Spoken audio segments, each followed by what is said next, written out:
Welcome to Not Milk Never Milk. Subscribe if you're lactose intolerant. In this video, I will explain how to make a delicious vegetarian pasta salad. First, let's talk about the pasta itself. You'll want to choose a short, sturdy shape like rotini, pen, or farfalle. Cook it al dente, meaning it should still have a slight bite. After cooking, rinse the pasta thoroughly with cold water. This stops the cooking process and prevents it from sticking together, ensuring a perfect base for your salad.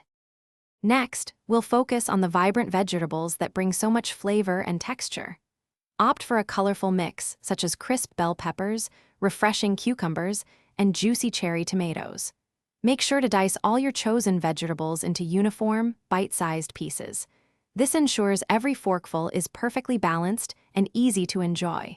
A little red onion can add a nice zing too. Now for the heart of your pasta salad, the dressing. A simple vinaigrette works wonderfully. Whisk together about 1/4 cup of good quality olive oil with 2 tablespoons of your favorite vinegar, like red wine or apple cider. Season with salt, black pepper, and a pinch of dried oregano. Fresh herbs, such as chopped parsley or basil, elevate the flavor. Gently combine everything in a large bowl.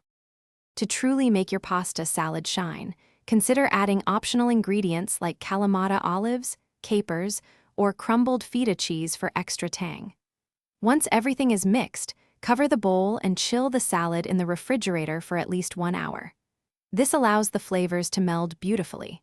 Serve it cold as a refreshing side dish or a light main course. Don't forget to check the description below for a link to the Shark AI Ultra Robot Vacuum and other great deals. Thanks for watching. If this was helpful, leave a like and consider subscribing. See you next time.